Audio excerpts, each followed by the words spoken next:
vote in like 2 minutes. Do the presentation in Spanish. How's everybody doing? Do I look tired? Really? Because somebody before in the hallway is like, "Whoa, you look tired." You don't really want anybody to ever tell you look tired, do you? Yeah, I know. I got a good night's sleep last night too. Yeah. What is going on? All right, so. Oops. Come join us, Michael. Before we go in, you've got a little pamphlet there that we handed out, that Vanessa was handing out. This is my new company I've just launched. This is my third company. It's called CrowdVest. So basically, back in middle of 2015, when Jobs Act was finally completely passed, they changed the rule that for private companies, they can now raise up to $50 million a year from unaccredited investors, basically meaning that 99.5% of Americans. Before, you had to be quote unquote rich to be able to invest in companies, because according to the government, you're only smart if you're rich, which is the worst thing in the world, because most rich people are pretty dumb. I have a lot of doctors and lawyers that are clients of mine that are fantastic. I'll let them fix my teeth and stuff, but that's about it. So our company, I'm going to put about maybe 5 to 10 companies a year on there, and you can invest as little as $500 in private companies, and then we take them public down the road. So you get in early. For the first time, average people can get into companies.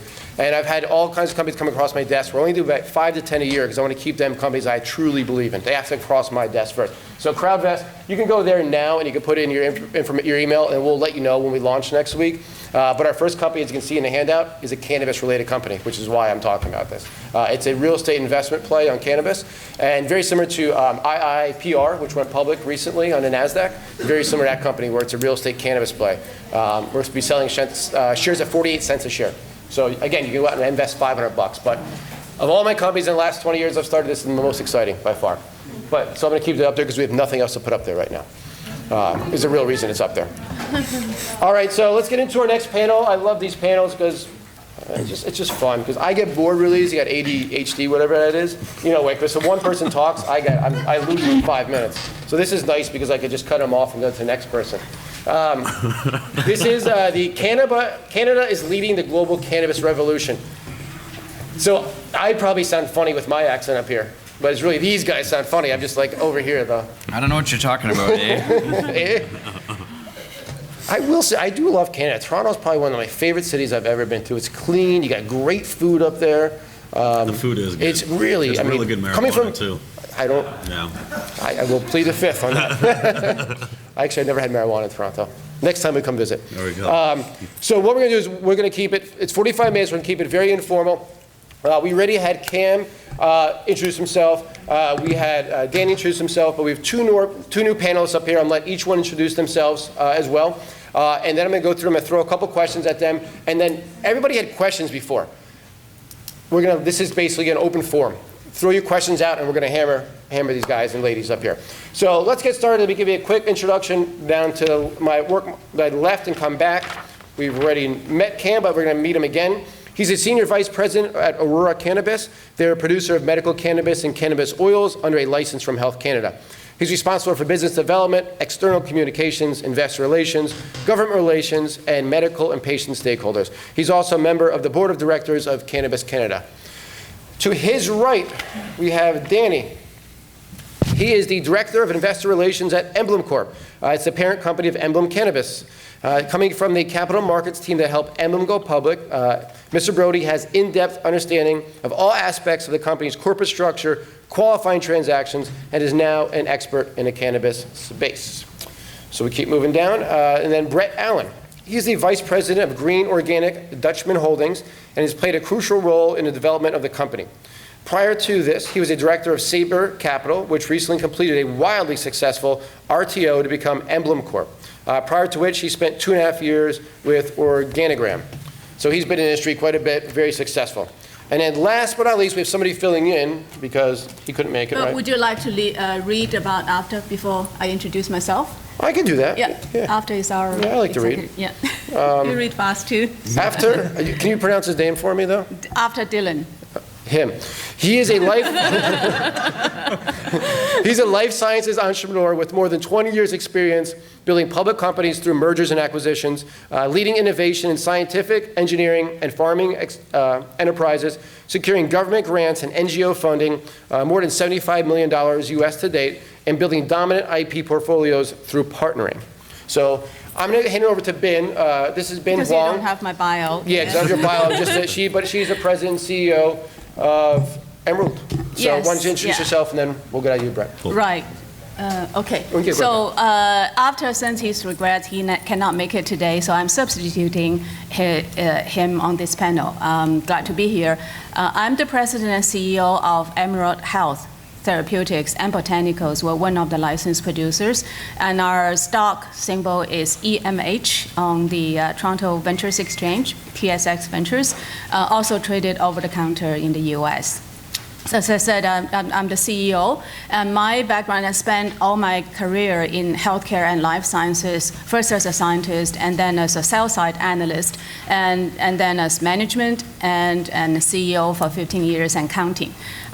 So I joined the company just over 2 years ago, and the company, we have a booth number 106, and also we have a presentation tomorrow, so please come and listen to our story tomorrow at 1:15.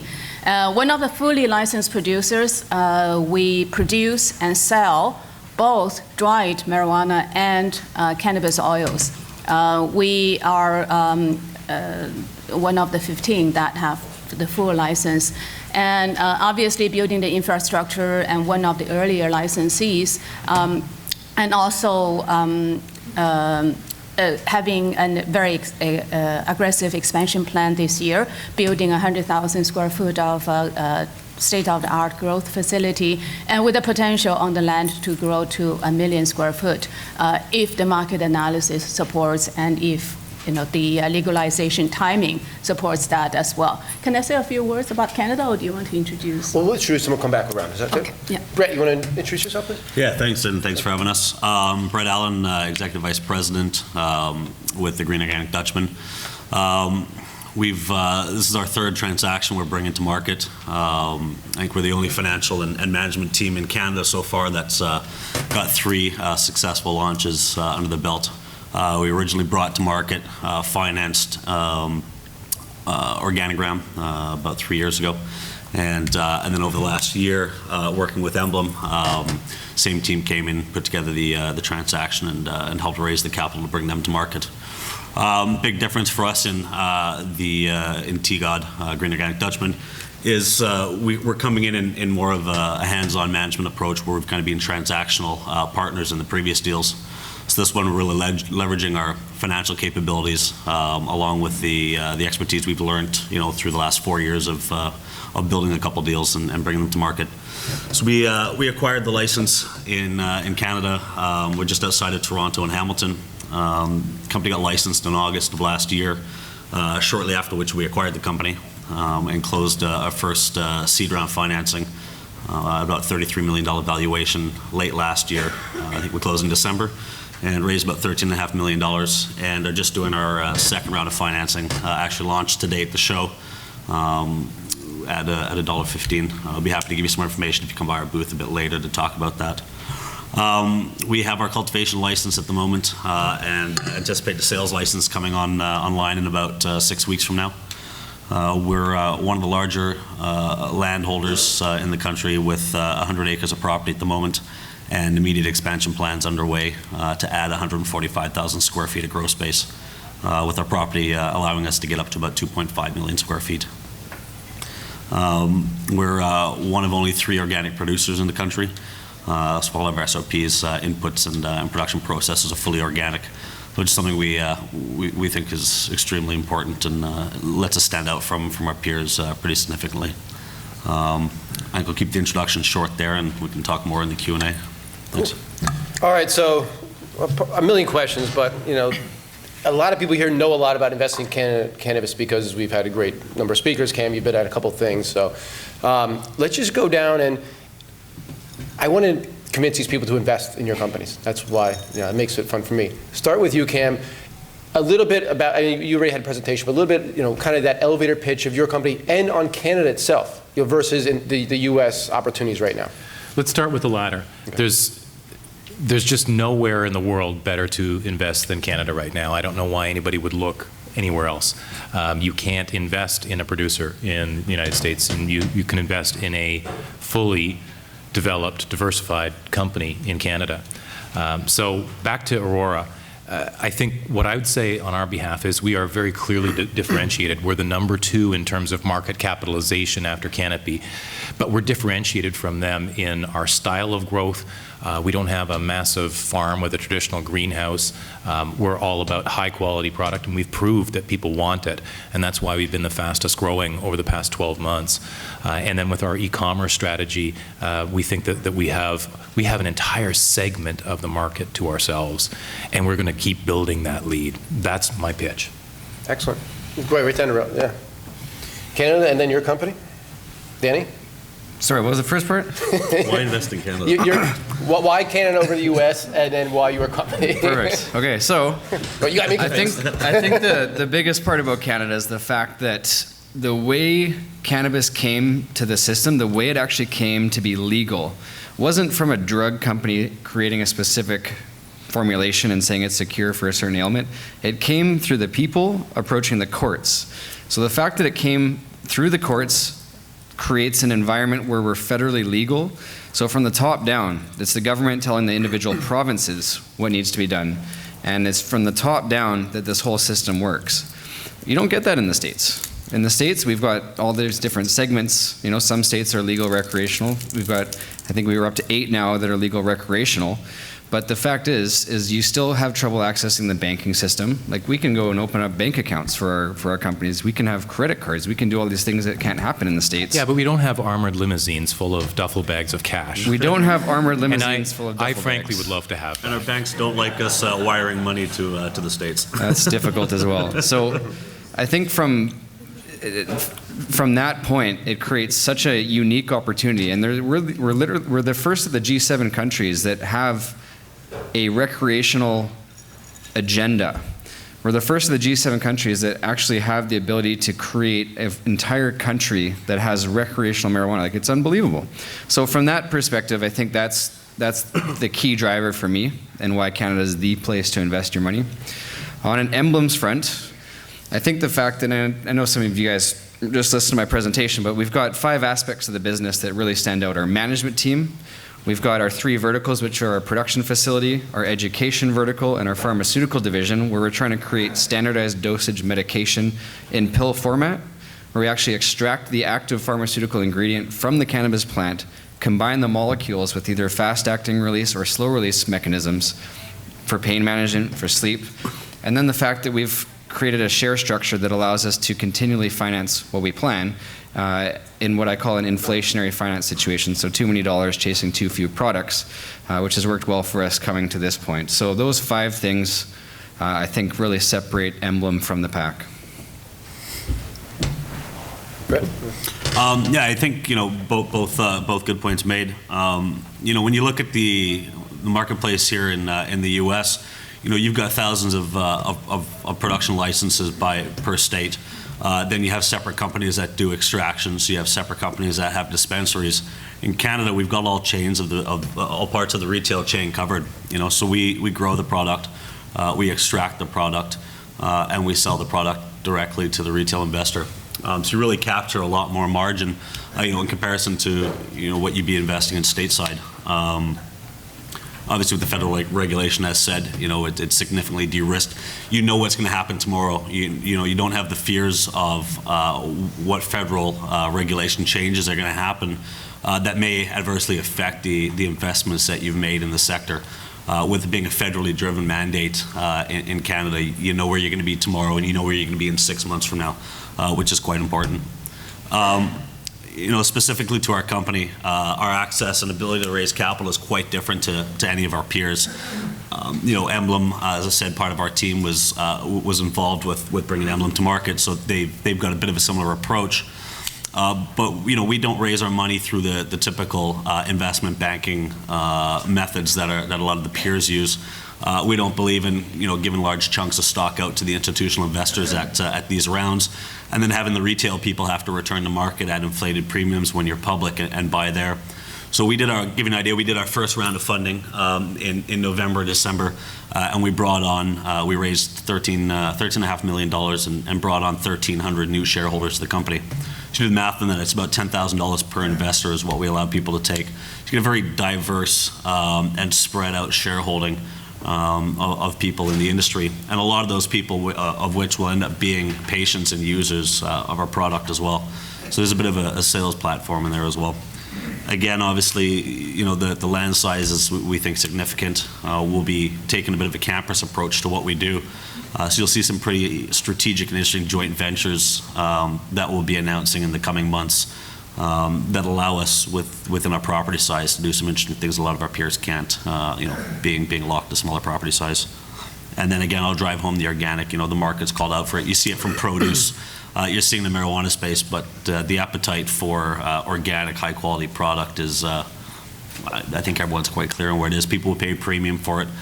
And, now it's not that big of a deal, but as the market commoditizes somewhat, and it's going to do that, and downward pressure does come on the price, to have a differentiator that stands you out, being an organic product, I think will bode us well. How much more does organic actually sell for? You're getting the average price in Canada right now, I believe is about $11.30 a gram. You look at the non-organic products, you're in the mid $9 range. Ben, you want to jump in? Sure, Canada. Well, Canada has been known for maple syrup and ice wine and canola. Now I think we're adding cannabis industry to that list. I think the cannabis industry in Canada is going through, we all know, a very exciting time. And obviously the most significant catalyst is the federal, I can't emphasize that enough, federal level legalization that's coming. But also, I think very importantly is the license producer system.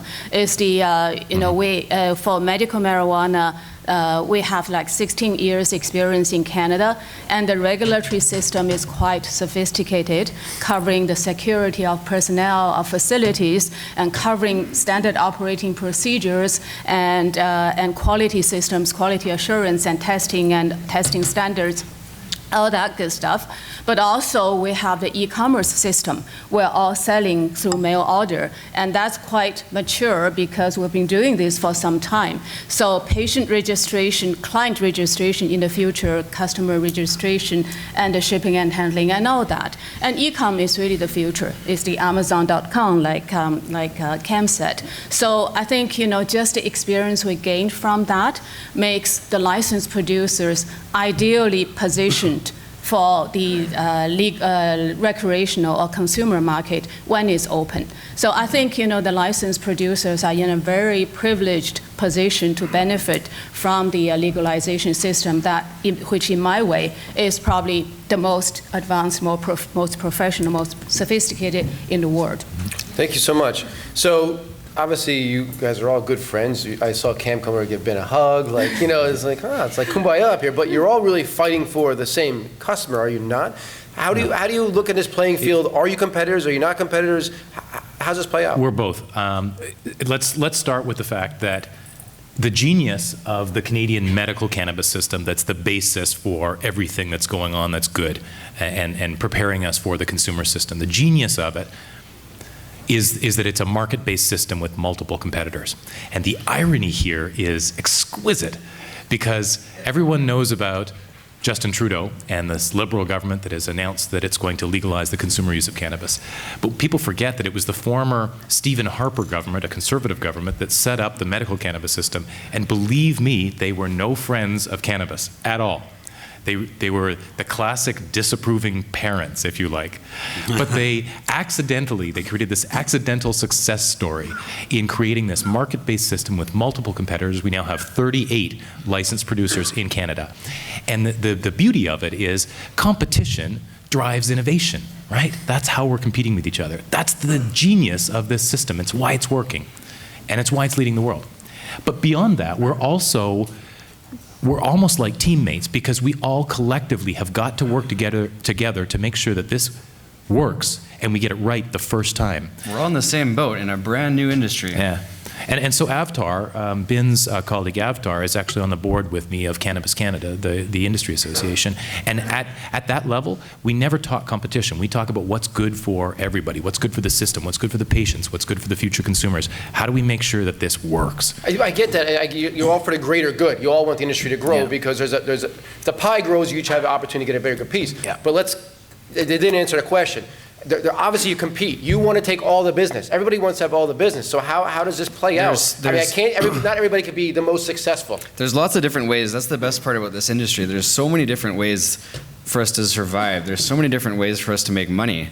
I mean, just with us on the pharmaceutical front, if we're creating these different standardized dosage medication, we're not going, well, we are going for the recreational market and we are going for the medical market, but the global pain and sleep markets, do you guys have any idea how big those markets are? They are the largest markets in the entire pharmaceutical world. So, I mean, Aurora's building to 100,000 kilogram plus capacity. They are going to just absolutely crush the recreational market. We're building to over 20,000 kilograms. Even that is still an insane amount of marijuana. But the fact is there's so many different ways that we can all make money, and I haven't even talked about the clinic networks and how those are profitable. The oil extraction business, which is booming right now. I think 70% of our patients through our healthcare clinics order cannabis oils. So on that point, yes, we're all friends. We all get along very well. We're still all competing, but there's also lots of different ways that we can all make money. Yeah, I think, and to kind of lead on from that, I made reference earlier about the number of producers you guys have across the States. I believe we're at 38. 38 now in Canada. And Health Canada has set a mandate quite clearly. One of the biggest things they're running on is to make sure there's not divergence of product into or out of the regulated system. And by doing that, they're monitoring the supply and demand of the industry quite well, and regulating the amount of licenses and capacity increases that come online in accordance with that. So that keeps it a competitive market. We're not getting into a market where you're going to start seeing a large amount of oversupply, and where peers kind of turn into competitors. But another part of it too is we're coming out of an industry where people look at the regulated side of marijuana, and people have been used to buying it behind the Walmart for the last 20 years. There's a big shift in the way people have to look at product, and there's been a bit of a negative picture in some instances where people are looking at it as big pharma or big business. So I think there's been a big attempt by the industry to work together and make sure that everyone's doing things the right way. I know when we've had problems growing in some of our companies, we've reached out to some of our peers and gotten help, and we've provided the same back. This is that old saying about a rising tide, right? And it's very true. So I think I'd say it's a lot more of a peer-driven industry as far as I'm concerned. It's funny because if these were 4 American companies, they'd be bashing the heck out of each other. Leave it to the Canadian companies to all be friends. Canadians are just so Right, nice. we're Canadians, we're just nice to each other. But so also nice. today, like Brett said, the demand is much larger than supply. So, and partly probably because of the Health Canada keeping an eye on not licensing too many licensed producers, because they don't want any licensed producer to go wrong, probably one of the reasons. So any licensed producer that went through the licensing and audit and inspection process, like they really are very equipped to deal with the current system, but also I think recreational market when it's open. And when the supply slowly catches up with supply, I think like you guys said, there is a differentiation we can go with. For Emerald Health, our angle, our focus is medical approach. So eventually today we sell dried product. In the future we may not. We may focus on pills and capsules and a doctor-friendly, patient-friendly format. and through medical education. So that would be our angle, and you have the organic angle, there may be other angles. So we give consumer a choice. Even for medical marijuana users, they like a choice because different strains may work differently. And in the future, it will be, wider choice for consumers, and each licensed producer may play a different angle in that segmented market there. But the market is so big, I think right now is the supply that needs to catch up. And that's maybe one of the reasons why we're friendly. Okay, and you're Canadian. But that brings you to the next question, actually, is a perfect lead-in, Ben. So obviously demand outstrips supply right now. At some point, equilibrium, at some point, supply is above it. Is affect pricing and affect your bottom line then? How do you foresee that playing out? You want to start? We'll go this way. Yeah, we'll go that way. Okay, all right. So I think, we already have that in mind. Like in the future, I don't know, 5 years, 10 years from now, maybe Colombia would be the lowest cost producer. That certainly, Canada is not best known for low-cost labor and production. So in our mind, I think, once the supply crunch is over, then we want to focus on the value-added later part of the value chain. We already sell cannabis oil. We have, a selection of them. And in the future, it will be value-added. It's a blue pill for your insomnia and maybe yellow capsule for your chronic pain. But, that would, as Danny mentioned, like the specific formulation, technologies, product composition, and clinical research and genetic research, all of those would be what we focus on. Can I get one of those blue pills from you? Because I can't sleep very well. And maybe a yellow one to my shoulders could bother me. The blue pills would help with that. No, I think that's very correct. There is going to be a commoditization of the market. There is going to be downward price pressure.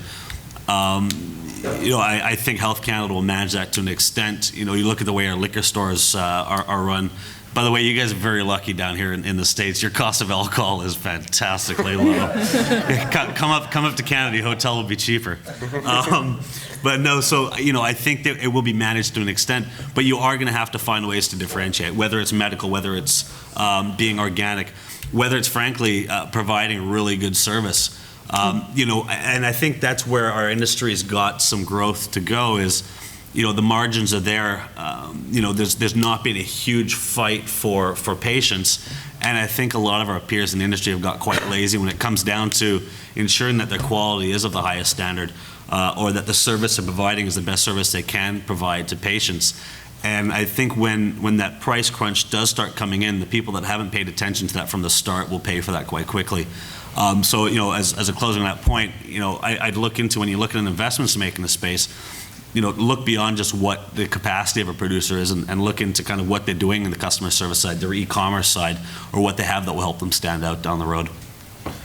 We're still, I feel that we're still so far away from any sort of problems with having too much demand. If you look at the numbers, the base case rec market, we're looking at 4.2 billion to upwards of 8 billion.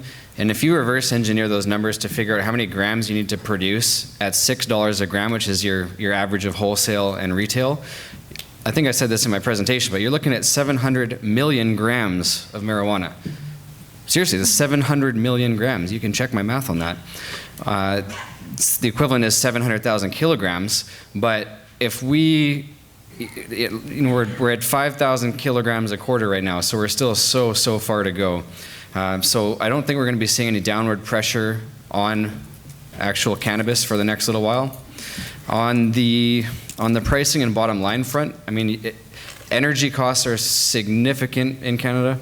So I think companies need to be doing everything they can to reduce these costs per gram as much as possible. What are they right now, Danny, per gram about? Well, for the average of the industry, I'm not sure. I know that with our full phase 2 online, we're going to be producing around $1.55 per gram, and we're selling that for $8. So that's our cash cost. Horrible margin. Horrible margins. All-in costs, which include shipping and fulfillment and packaging, we're looking at $2.08 per gram. We're still selling that for over $8. It's a fantastic business. So. You get quite sticky patients or customers. So I don't think we're going to see too much problem on the bottom line in the near term or the long term. So I would say it's a bit more complicated than that. As a company that's been operating longer, I'd say that it's not simply a matter of the math of we sell at $8 a gram and we produce at $2 a gram. It turns out that profitability still is a function of companies in this sector as well, and there will be the unanticipated, and how cannabis producers handle the unanticipated is part of the measure of how grown up a company they've become. I would agree that getting to low-cost production is critically important. It's why we've invested so heavily in automation at our Aurora Sky facility. So it's actually automated to the point where humans will not ever go into the growing areas where the plants are, except for the occasional inspection. Instead, it's the other way around. When we're ready to harvest, entire tables are picked up by automated cranes and brought to the people for harvest. We're using that automation so that we can do what Colombia can do with an awful lot of low-cost labor. So it will be a critical success factor in the future to get that cost of production per gram really low. And in particular, the drivers on that will be things, organizations that will create margin compression, such as our provincial liquor control boards. If they get monopolies, and we don't know this yet, but if they get monopolies on retail sales in certain provinces, such as the province of Ontario, that will be a bad thing. Because as anybody who has experience in the liquor business will tell you, our provincial liquor boards squeeze all the margin out of those products. If you sell a case of liquor at a provincial liquor store in Ontario, you might make $20 profit. All the profit you make is going to come from bars and restaurants. That would be bad, and that would drive the need for low-cost production. If Shoppers Drug Mart, which is like our It's like our dominant pharmacy chain in Canada with 1,500 plus stores.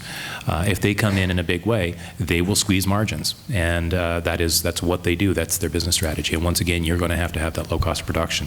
On the countervailing side, and let's not forget this either, it will never be fully commoditized. Cannabis will never be fully commoditized, and there's a clear reason why, and that is that each strain is really individual. And there are consumers out there who are connoisseurs, just like wine connoisseurs.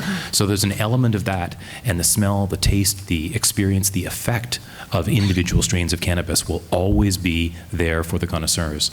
So the future is going to be cutting two ways. One, with the demand for low-cost production, but also that high quality will be a protective element. I think that, just to touch just quickly on that, the actual higher margins on that note are going to be on that side of the market. All right, so we got like 10, 11 minutes left. Let's open up some questions. Start over here, sir. Are there any government regulations in Canada about importation and also about credentialing the people that are distributing this stuff? Anything? When you talk about importation, do you mean, is it possible to import product into Canada? Yeah, like from Colombia or something. It's theoretically possible. It's in practice exceedingly difficult. I used to be with Canopy, which actually has one of its base companies, Bedrocan, started its operations that way. We imported product directly that was grown in the Netherlands directly into Canada, and that's how Bedrocan actually began operations. But in practice, it's a much more difficult thing. And the second part of your question was, sir? Well, credentialing the individuals that are involved in the distribution of these products, maybe they have criminal background checks to make sure that they keep out the criminal element. That's completely unclear right now. You're talking about retail sales in the future. We would like to see that, as an industry association, Cannabis Canada is looking very hard into that there be some kind of credentialing. So you're saying Health Canada doesn't do any type of background checks on you guys? He's talking about retail sales. You're talking just retail? No, he's talking about everything. Oh, no, he's talking about everybody's background checked at licensed producers. In fact, we have a system called PICS, or Persons in Charge, and all of these people have to be extensively cleared by the RCMP, the Mounties with their uniforms and the hats and the horses. It's a very amusing process. It takes about 6 months as well to go through all the whole process. So That PIC process is an international clearing process too. So it's Canadian background check, it's a DEA background research check, and then goes through an Interpol check as well. So it's an international criminal history check for anybody that works within our facility, whether they deal with the patients at the end of the day, or if they're just somebody sweeping the floor. It's extensive security background checks. Do they exclude people with criminal records? Yes, you cannot be cleared by Health Canada to be a PIC in any facility if you have a criminal record. Yeah. So we'll go from side to side, this side then. Two quick questions. One is, You mentioned import. What about export, like to the United States at some point? Secondly, we have a big issue in the U.S., I would think Canada, that for prescription drugs, if it's not on the insurance company formulary or government formulary, Medicare, Medicaid, that sort of thing, how do you see that play out in the cannabis line? Ben, you want to take that one? Or? Sure. Yeah, Cam is more articulate, but I'll try this one. So the first one is about exporting. Exporting to U.S. is not possible because it's the border is the federal level. So that's unfortunate for us, but on the other hand, the U.S. Not legalizing it gives us less competitive pressure. So it's it helps the licensed producers. But could you send it like the Netherlands, for example? Could you send it that way? We could, in theory, Okay. and we have licensed producers with export permit to countries like Australia and European countries. So it's possible to export as long as we have the importing country, for example, like their import permit, then we can apply for export permit. So it's possible to do, but not to U.S. unless it's federally legal. And then the healthcare question, anybody want to take that one? Yeah, I think the insurance, I can speak to that for sure. Yeah. That's something we've been lobbying for very hard through Cannabis Canada, and we're starting to gain some traction. And it's going to happen, and it's that crack in the wall is going to open up in 2017. So we've already seen a handful of individuals who've managed to gain reimbursement on their health insurance for medical cannabis. And it is now in the media, it's being pushed for, unions are getting behind it. You're going to see a lot more. There's going to be a flood of that. And I think the first area where we're going to see that open up will be with respect to health savings accounts, where individuals get a few hundred to, say 3,000 that they can spend on health clubs or ancillary health issues. And these are going to be opened up. So that is going to become a huge advantage for medical cannabis, and one of the reasons why it remains lower cost than consumer cannabis. It's going to be big. Okay, this side, anybody? Sir. You're talking dollars, I'm assuming you're talking Canadian dollars? That's correct. Now this side, sir. You were talking about these 38 producers. Is Canada limiting you like they are with dairy products? Are you limited to how much you can produce? You want to take that, Danny? Yes, you're limited. So it's an interesting thing, and it's, as I understand, it's a bit of a misnomer because it's based off your vault capacity. So if you have a facility that can grow, and I'll use Emblem for an example, we're looking at producing 2,100 kilograms run rate production, but our license right now is for 625 kilograms because that's what we can store in the vault. So if we actually stored 625 kilograms in the vault, that would be a serious problem and someone would be getting fired. I mean, it's pretty easy to sell. So as soon as we're able to grow more, and we just basically need to get a bigger vault size, and then we're reapproved for whichever capacity that vault is. Another thing Health Canada likes to do. A vault, like a bank vault. Yeah, that's you'd literally have, what we store our product in. You'd have a better job robbing a bank than breaking into one of our facilities. The security, and that's part of it. It's a large part. We mentioned this earlier. One of the largest costs in building out these facilities and running them is adhering to Health Canada's standards, and specifically the security around them. From motion sensors built into walls to 4-foot thick vaults. Cameras, every inch of the facility has to be covered by camera and recorded, backed up off-site, and stored for 2 years. Our banks in Canada have to keep video footage for 2 months. So the security regulations, they are cumbersome. And I think that's something our industry hopes will taper off. And I think that will happen as the industry matures and Health Canada gets a bit more confident with the producers that are in line and producing. But it is a very large cost, and is something that I think we all spend more time than we'd like to on. Sir. Yes, you mentioned, I understood that your cost of goods is approximately $2.50, and you're selling it for $8. Is that correct? Yeah, that's what we're looking at for Emblem. Margins. Why would you need investors? You should be able to generate It's a of cash internally. great question. Great question. It is a very capital-intensive business, and to grow to Health Canada standards is incredibly difficult. We have to go above and beyond with basically everything that we do.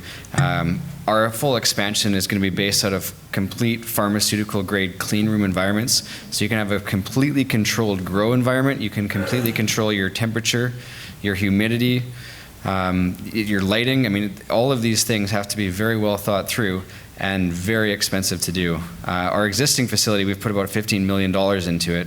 And our expansion, our first phase of expansion, or actually our third phase of expansion, we're looking at spending upwards of 30 on. So to do that and to get to the scale that we need for the recreational market is very expensive.